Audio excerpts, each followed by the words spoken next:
Bismillahirrahmanirrahim. Assalamualaikum warahmatullahi wabarakatuh. Alhamdulillahirabbil alamin wassalatu wassalamu ala asyrafil anbiya'i wal mursalin wa ala alihi wa sahbihi ajma'in. Qala Allah fil Qur'an a'udzu billahi as-sami'il 'alim minasy syaithanir rajim. Bismillahirrahmanirrahim. Walitukmilul iddata walitukabbirullaha ala ma hadakum wa la'allakum tashkurun. Shadaqallah wa sadaqa rasuluh wa ba'd. Jamaah, alhamdulillah pada kesempatan Ramadan kali ini dari jadwal saya hanya bisa mengisi pada hari ini. Dan kemudian walaupun ada beberapa upaya untuk bisa mengisi di luar jadwal, tapi rezeki yang dikasih Allah cuma ini. Jadi yang lain belum jodoh kita. Hari ini saya ingin mengajak kita untuk mendiskusikan satu topik, ada apa di balik Asyrul Awakhir, 10 hari akhir. Sering fokus kita itu adalah Lailatul Qadar. Lailatul Qadar adalah satu peristiwa yang kita meyakini, walaupun ada orang nyeleneh, saya bilang nyeleneh. Bahkan di Medan ini ada ustadz yang kesana kemari juga ceramahnya bilangin Lailatul Qadar udah nggak ada lagi, dengan berbagai model kajiannya. Terserah beliau mau bilang apa, tapi yang pasti mengikut jumhur yang sahih bahwa sebenarnya Lailatul Qadar itu adalah sesuatu yang sunnah, pasti masih terjadi di tengah kita setiap datangnya Ramadan. Bahkan tidak ada orang Islam lagi. Jadi bukan karena sebab di Medan ada orang Islam Lailatul Qadar datang, tapi kalau tidak maka tidak datang, atau tidak terjadi peristiwa Qadar pada satu malam Ramadan. Tidak begitu. Saya ingin menyampaikan bahwa ada satu yang bukan lebih dahsyat sih, tapi sebenarnya harusnya lebih menjadi perhatian kita dibanding sekedar Lailatul Qadar. Karena ini secara otomatis kalau ini kita dapat, maka hampir pasti sebenarnya Lailatul Qadar itu, kalau saya yang ditanya, kita semua dapat insyaallah, selemah iman kita dapat.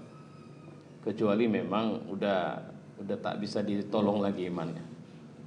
Ya, kalau dia muslim dan dia masih puasa dan dia melakukan aktiviti ibadah di malam hari, maka insyaallah dia dapat. Cuma tinggal berapa menitnya aja nih itu. Karena ada orang yang cuma bisa sepanjang dia tarawih, tapi tarawih juga harus dicek itu motivasinya apa. Karena orang yang mendapat nikmat pastilah orang beriman. Yang disebut orang beriman di sini tentunya orang yang memiliki keimanan yang teguh kepada Allah.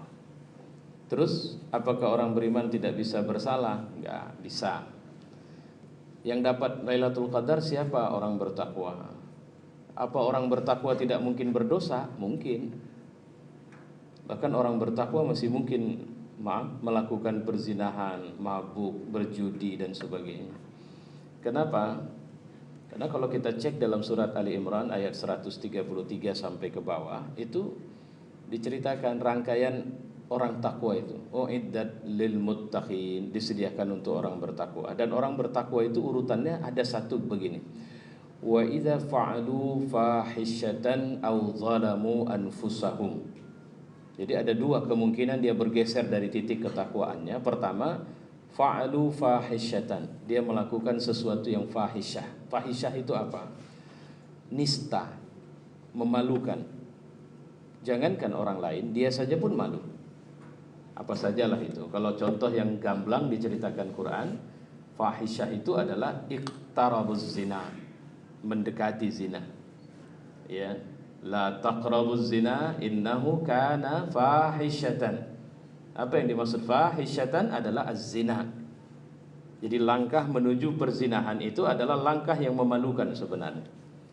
Tidak ada akal sehat manusia yang menganggap itu benar. Itu zina ya. Yang dimaksud zina itu apa? Zina itu adalah hubungan di luar pernikahan laki-laki dan perempuan. Bagaimana kalau hubungan laki-laki dengan laki-laki? Nah ini tentu jauh lebih fahisyah. Ya. Karena kenapa saya bilang demikian? Binatang saja pun jantan nggak nyari jantan itu. Jantan pasti cari betina. Kalau jantan cari jantan itu dah mungkin buta matanya. Itu pun setelah tahu dia pun lari lagi dia itu. Ya, nah itu kalau bicara liwat ini kan sedang heboh ini karena ada manusia. Cuma saya perlu ingatkan sebelum saya mungkin kita balik ke kajian tadi. Kalau kemudian ada celoteh dari orang-orang yang sebenarnya dia tidak kita sebut ulama, dia tidak kita kenal sebagai ahli dalam agama, tapi kemudian dia buat celoteh tentang agama. Orang kayak gini kalau bapak nggak bisa nabuknya, istighfar aja bapak. Maksud saya kalau dekat bapak tabukkan mulutnya gitu. Tapi karena nggak bisa, udah bapak diam aja, istighfar saja, nggak usah dilawani. Ya, ada tokoh yang di Indonesia ini sebenarnya nggak layak disebut tokoh sih. Kalau saya bilang kayak preman tanggung pinggir jalan, kerjanya cuma pintar ngogap aja.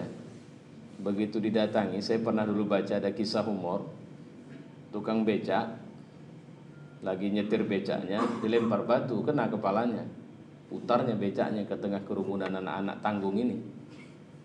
Tingginya, siapa kalian tadi yang lempar batu? Mukanya dengan seram, karena tengoknya kan bisa dihadapinya lah ini. Anak-anak itu, bukan aku bang, dia bang, bukan aku bang, dia bang. Ya kalian bilang aku tampar nanti kalian. Tiba-tiba ada suara agak berat bicara, saya yang lempar. Kenapa rupanya? Badannya tegap, tinggi. Terakhir bilang bukan gitu bang, sakit kepalaku bang. Jadi kalau bahasanya kita jangan kalah hogap. Ya, jadi si contoh Adi Armando itu kayak preman tanggung pinggir jalan itu saya bilang. Kenapa dia bilang Tuhan tidak mengharamkan liwat? Itu saya pikir udah nggak usah terlalu diambil hati. Kenapa? Dia nggak ngerti. Mungkin baca Quran pun dia tidak. Gitu. Terus kemudian dia nantang-nantang kita. Disuruhnya kita buat pembuktian terbalik. Dia yang buat salah, kita suruhnya buktikan dia salah atau enggak. Itu kan sama kayak orang licik itu. Orang Yahudi dulu licik, dilarang mancing ikan hari Sabtu. Oke, sepakat, nggak mau orang tuh mancing hari Sabtu, tapi pasang bubunya hari Jumat sore, Minggu pagi dipanen, kan sama aja itu ikan Sabtu yang diambil. Padahal Allah melarang mereka jangan apapun ikan Sabtu jangan diambil. Nah, orang itu nggak, kami nggak ada kok, tak apa, kami beribadah kami di sinagog. Cuma itu yang dibilang Allah jadikan mereka qiradatan khasiin. Ya, artinya apa? Kera yang keji gitu. Nah baik, kata kepada cerita tadi. Makanya statement yang mengatakan Lailatul Qadar sudah tidak ada. Saya pikir juga itu kalau ketemu orangnya suruh istighfar saja dia. Kalau kemudian dia seorang mukmin dan seorang ustaz, kalau bisa bapak jumpa orangnya itu, bilang sama dia, Pak Ustaz, oke, kalau bapak memang tidak sepakat, ajarkan kepada kami apa yang bisa menguatkan kami agar di Asyrul Awakhir kami tidak terjebak pada serbuan materialistik, pada serbuan yang mengeringkan spiritualitas yang sudah tertanam sepanjang 20 hari pertama itu, sehingga Ramadan berakhir, jangan berakhir pula kenikmatan kedekatan kepada Allah yang kami rasakan di hati kami. Gitu. Jadi jangan cuma sekedar ngomel-ngomel bilang nggak ada tapi nggak buat apa-apa. Ya. Nah, jadi kalau saya mengatakan itu peristiwa tetap datang, itu sudah janji. Nabi mengatakan memang satu waktu Nabi mengatakan kata-kata rufi'at, bahwa itu diangkat. Tapi makna diangkat di sini bagi orang-orang tertentu. Dalam satu hadis, orang yang mudmin khamrin, pecandu khamar, orang yang memutuskan silaturahim, orang yang dia itu durhaka sama orang tuanya. Saya kemarin, tapi nggak usah lah, nanti bisa bocor orangnya siapa. Karena dia curhat, saya terkejut begitu dengan curhatnya. Sampai saya pikir kenapa rupanya Pak, ada masalah apa? Karena dia sambil menangis bercucur air mata. Semula dia tak niat nangis, tapi kena cerita itu akhirnya menangis. Saya terkejut sekali, tapi ini ketelepasan kalau bahasa orang. Jadi nggak usah saya bicarakan, karena kalau saya bicara nanti Bapak bisa tebak orangnya, karena nggak jauh-jauh dari sini kayaknya. Ya, saya kelepasan ngomong tadi. Baik. Jadi apa di balik Lailatul Asyrul Awakhir? Pertama, Lailatul Qadar. Saya bilang apa? Tadi kan bahasanya begini, disediakan untuk siapa? Orang beriman. Orang beriman ini siapa? Juga orang bertakwa. Orang bertakwa bisa salah. Fahisyatan au zalamu anfusahum, atau mereka menzalimi diri mereka sendiri. Apa bentuk kezaliman? Syirik. Itu dibilang oleh Luqman sama anaknya. The first step, di tempat yang pertama, ya bunayya la tusyrik billah inna syirka la zulmun azim, bahwa syirik itu adalah zalim yang paling besar. Apa ciri-ciri syirik? Nah itu, hati-hati Bapak dengan cincin yang baru Bapak beli kemarin itu. Ya, ada yang memang bilang harga tak mahal, cuma dibeli orang sekian miliar pun tak saya jual ini. Tuh kenapa rupanya Pak? Inilah waktu saya umroh kemarin. Jadi saya keliling tawaf, pada putaran ke-7 saya pergi ke Hajarul Aswad. Alhamdulillah lama saya di situ. Bukan cuma kepalaku bisa masuk, tanganku pun bisa masuk. Ku gosok-gosokkan cincinku ini di Hajarul Aswad. Nah itu coba bayangkan, orang bisa cium Hajarul Aswad saja sudah sulit, ini cincin bisa digosokkan lama ke semua Hajarul Aswad itu. Perlu dipahami, Hajarul Aswad itu kan bukan sebongkah batu, tapi sekian bongkah batu yang disatukan, direkat itu Pak. Jadi kalau Bapak bisa lihat nanti itu dia pecahan-pecahan batu, yang kalau diperhatikan lebih dalam, dia kalau saya melihat tidak berwarna putih. Memang para sahabat mengatakan ada yang bisa melihatnya berwarna hitam, ada yang melihatnya berwarna putih. Bagi yang melihat berwarna putih, itulah aslinya Hajarul Aswad.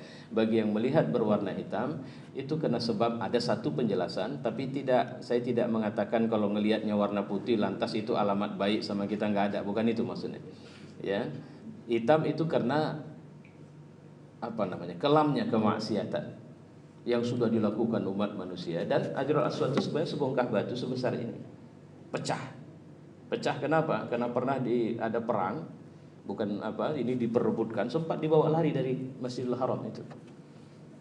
Dipulangkan dan dia pecah, dan sekarang dibingkai dia, kemudian ditutup lagi dengan tutupan perak. Nah ini kan berat kali ini bisa masuk ke situ. Sehingga asal sholat tengok cincin dia, teringat Hajarul Aswad. Nah itu syirik itu. Apalagi kalau bilang begini, aku memang terus terang Pak, nggak pernah aku pakai cincin Pak, tapi sejak aku pakai ini Pak, semua urusan lancar Pak. Orang THR 1 bulan gaji, aku bisa 5 bulan, aku pun heran kayak mana itu. Begitu, cuma aku tunjukkan saja cincinku ke wajah Bapak itu, lunak dia langsung Pak. Itu dah penyakit itu syirik itu. Ya. Jadi walladzina idza fa'alu fahishatan aw zalamu anfusahum zakarullah. Zakarullah itu artinya apa? Dia ingat Allah. Kenapa dia ingat Allah? Dia takut sama Allah, dia tahu Allah pemilik surga dan neraka, dia tahu Allah marah kalau dia buat dosa. Fastaghfiru lidzunubihim. Kemudian dia minta ampun atas dosanya. Wa may yaghfiru dzunuba illallah. Siapa yang mengampunkan dosa kalau bukan Allah? Makanya di ayat penutup rangkaian cerita ini Allah mengatakan ulaika jazaohum maghfiratum mir rabbihim. Jadi ada 2 balasan orang yang bertakwa, yang diantara ciri ketakwaan itu dia buat dosa, dia ingat sama Allah dan minta ampun. Balasannya apa? Ampunan dari Allah, wa jannat, dan surga.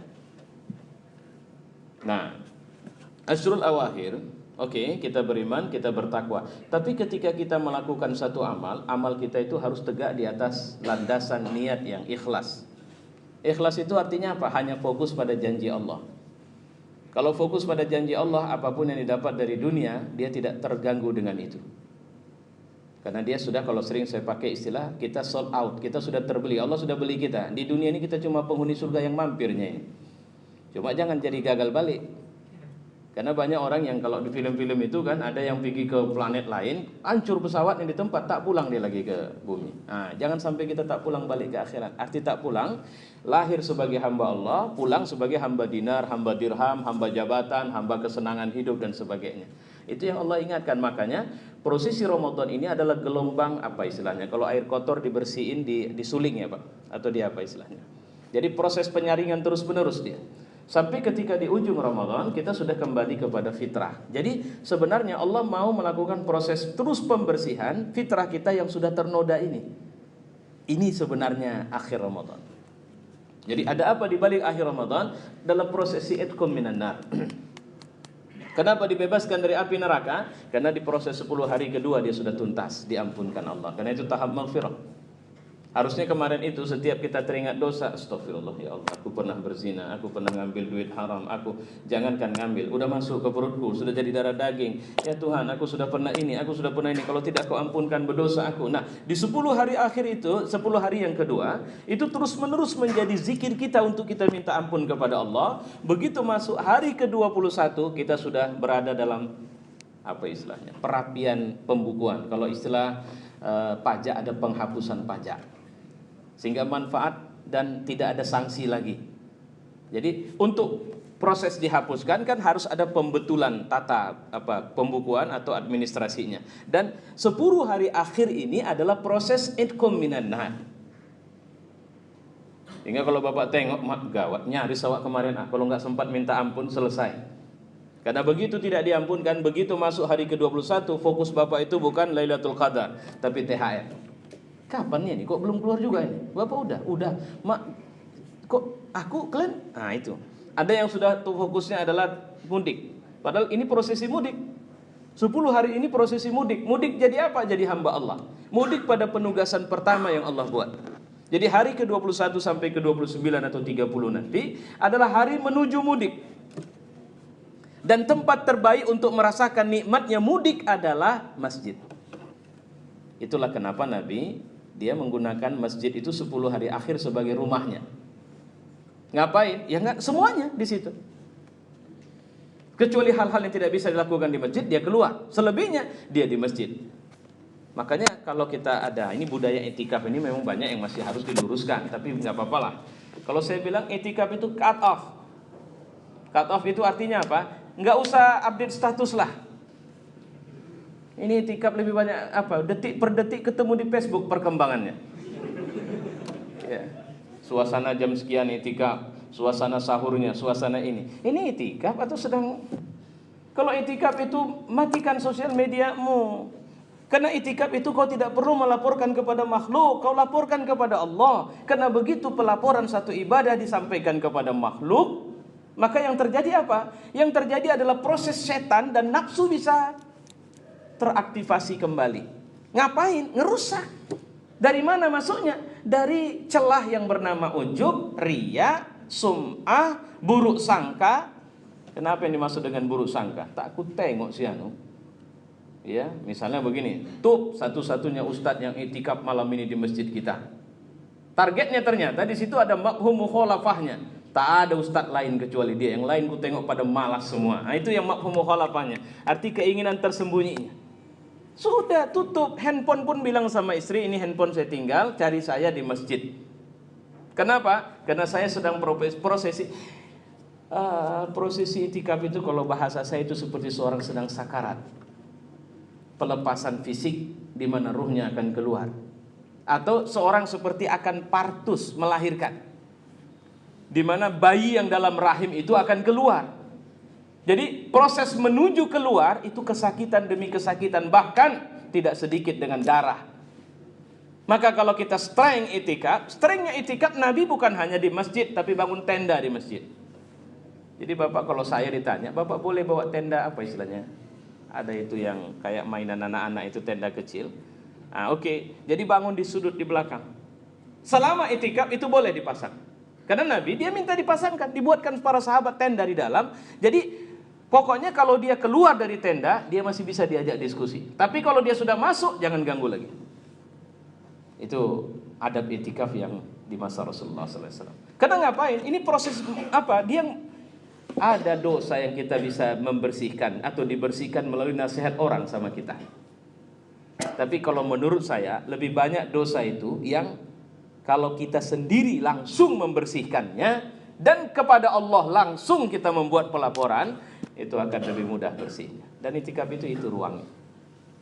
Kalau cuma numpang pindah tidur, saya pikir udahlah di rumah sajalah. Ini datang tengah malam, begitu nyampe tidur, subuh nanti pulang.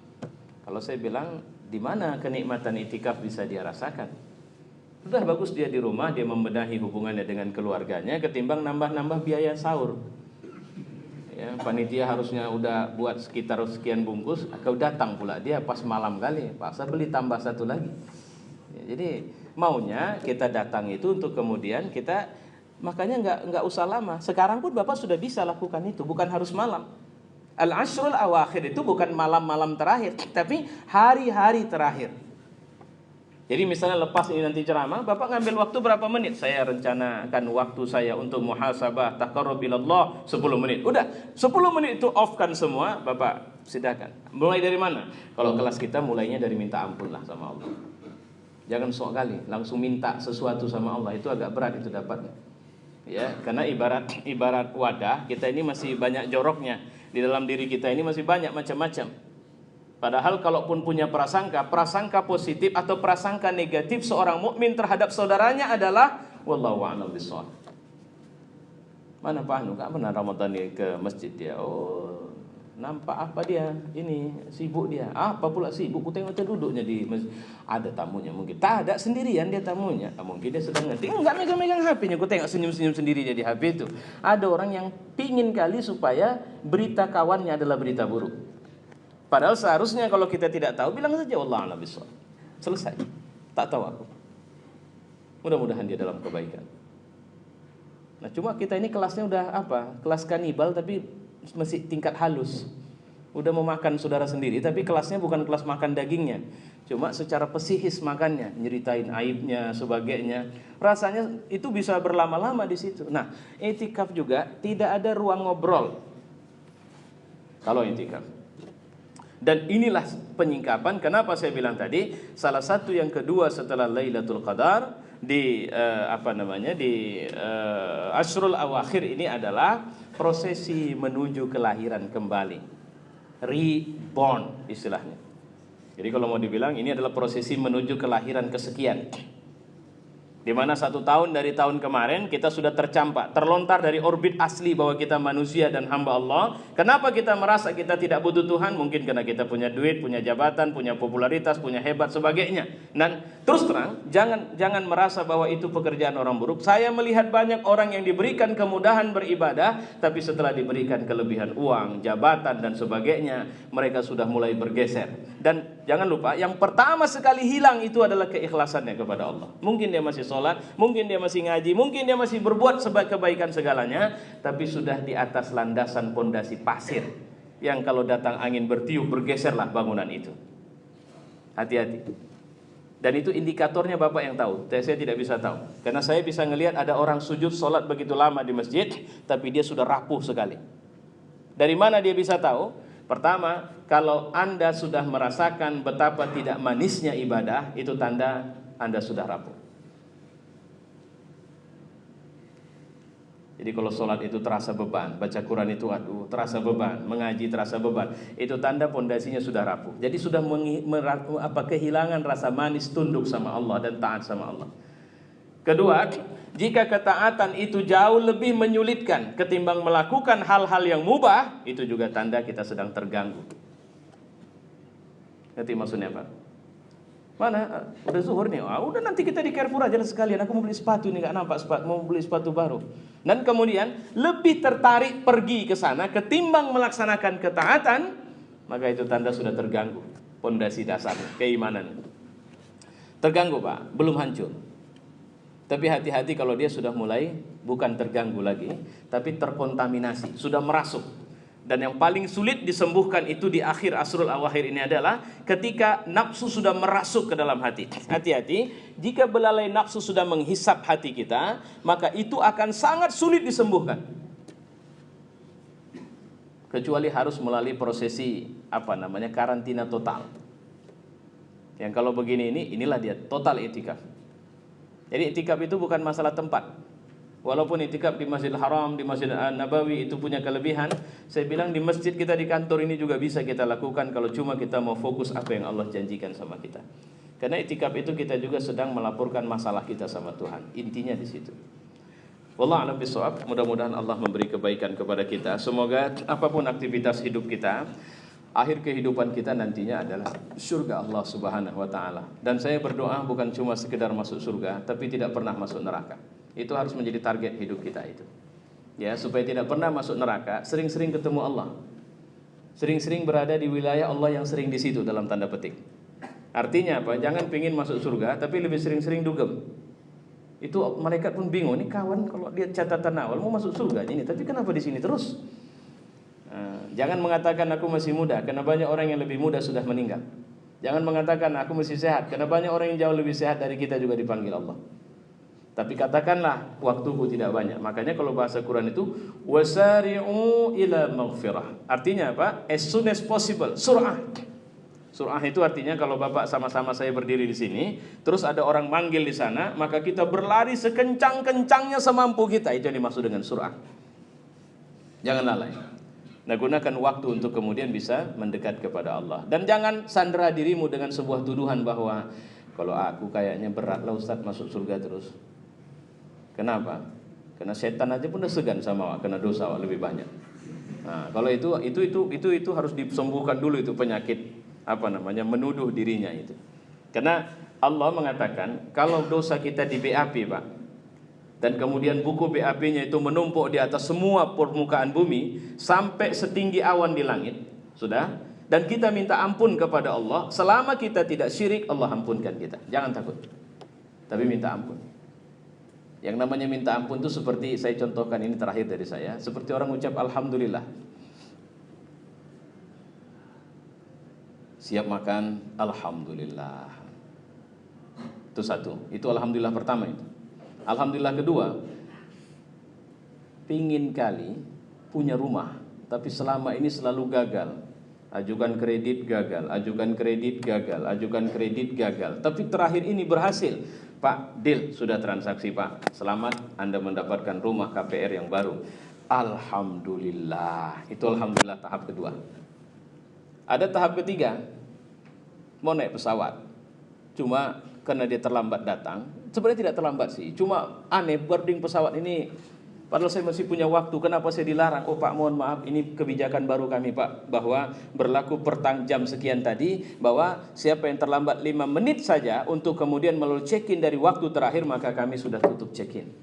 Tapi saya kan masih punya waktu, saya komplain, saya tidak mau, bla bla bla bla bla bla bla bla, buam, jatuh pesawatnya. Apa kira-kira yang diucapkannya? Alhamdulillah, saya dibatalkan berangkat. Kalau enggak, saya satu dari sekian orang yang ada dalam pesawat itu. Kira-kira alhamdulillah yang mana yang paling nikmat mengucapkannya?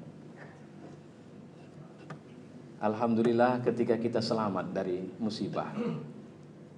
Makanya alhamdulillah orang masuk surga itu dua yang ditemukan. Pertama, karunia yang dikasih Allah. Kedua, setelah dia capek jalan di mahsyar, setelah dia ngelihat orang diseret-seret di mahsyar masuk neraka, dipukuli masuk neraka, sampai kemudian dia melihat Shirathul Mustaqim, gejolak api neraka yang luar biasa, sampai akhirnya ketengoknya surga. Wajarlah alhamdulillah, waktu itu adalah alhamdulillah yang paling puncak seorang hamba mukmin mengucapkannya. Karena malaikat pun mengatakan Assalamualaikum tibtum. Mudah-mudahan puncak alhamdulillah kita nanti adalah alhamdulillah kita selamat dari bencana hidup, dan kedua Allah memberi surga kepada kita. Assalamualaikum warahmatullahi wabarakatuh.